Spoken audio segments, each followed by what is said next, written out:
आप क्या कहना चाहती हैं कि कुरान गलत है जब वो कहती है कि औरतों को कैसे ड्रेस होना चाहिए? कुरान गलत है? नहीं, कुरान गलत नहीं है। मैं आपसे कह रहा हूं कि कुरान में अल्लाह ने कहा है कि एक भी शब्द, एक भी चीज इट इज ऑल इनवायलेबल, आप चेंज नहीं कर सकते। अभी मैंने आपको 3 कुरानिक वर्सेस बताई हैं जो कि माइन्यूटली कह रहा है कि how should women dress. Why don't you से इट इज रॉन्ग? नहीं, लेकिन उसमें जो है वो बदलाव आना चाहिए और इसीलिए it is so easy to expose the hypocrisy. प्यारे बच्चों, जो कुछ करना था कर लो, अब्बू आ रहे हैं। किसी देवता में या किसी देवी में श्रद्धा रखती हैं तो उस संप्रदाय के बनाए हुए नियम कानून को आपको पालन करना पड़ेगा, क्योंकि आप अगर उस संप्रदाय के नियम कानून को ही पालन नहीं करती हैं तो आप उस भगवान की भक्त कैसे हुई? तो क्या आप अयप्पा के संप्रदाय को बिलोंग करती हैं? मैं तो हिंदू धर्म से हूँ और हिंदू धर्म में बहुत सारे संप्रदाय हैं, सबके अपने अपने नियम कानून हैं। क्या आप अयप्पा के संप्रदाय को बिलोंग करती हैं या नहीं? Clear question. ये देखिए कि मैं सभी संप्रदाय को जो है वो फॉलो करती हूँ, क्योंकि मैं भगवान की भक्त हूँ, इसीलिए। कोई सेंस है इस बात की?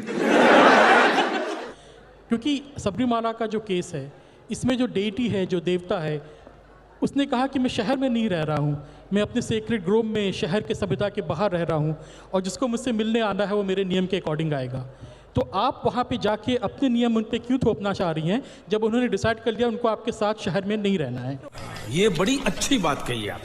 रोका मतलब सुप्रीम कोर्ट का जजमेंट आता है और उसके बाद भी ये कहते कि ये हमारी परंपरा है, ये हमारे वेद में है, पुराण में है। मैं इनको ये कहना चाहूँगी कि महिलाओं की भी वेदना है, आपका सिर्फ वेद ही नहीं है वहाँ पे।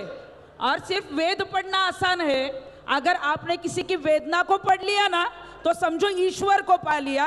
इसलिए महिलाओं की वेदना को पहले पढ़ना चाहिए। जैसे समाज बदल रहा है, जैसे परिवर्तन हो रहा है, वैसे हमें चेंज होना चाहिए। और वहाँ पे अगर ऐसे कुछ गलत नियम होते हैं और वहाँ पे सुप्रीम कोर्ट का आदेश आता है, अभी भी सुप्रीम कोर्ट ने कोई पाबंदी लगाई नहीं है, कोर्ट के आदेश के ऊपर कोई भी स्टे नहीं है, फिर भी वहाँ पे महिलाओं को नहीं छोड़ा जाता। मतलब हम, हमारा धर्म और अयप्पा स्वामी। अभिनव, मैं एक इनसे कह सकता हूँ। आप क्या कहना चाहती हैं कि कुरान गलत है जब वो कहती है कि औरतों को कैसे ड्रेस होना चाहिए? कुरान गलत है? नहीं, कुरान गलत नहीं है, लेकिन अब सडनली क्या हो जाता है?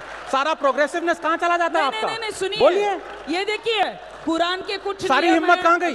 मैं सवाल को आपसे पूछता हूँ। हमारे पुराण के नियम है, उसमें बदलाव लाना चाहिए। उसमें बदलाव लाना चाहिए, उसमें अपने आप बदलाव आएगा। हजारों मैं आपसे कह रहा हूं कि कुरान में अल्लाह ने कहा है कि एक भी शब्द, एक भी चीज इट इज ऑल इनवायलेबल, आप चेंज नहीं कर सकते।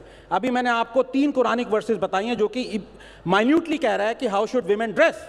व्हाई डोंट यू से इट इज रॉन्ग? नहीं, लेकिन उसमें जो है वो बदलाव आना चाहिए और इसीलिए it is so easy to expose the hypocrisy. Tripti ji, मैं आपसे मेरा गाना बजा दे, गाना बजा दे मेरा गाना।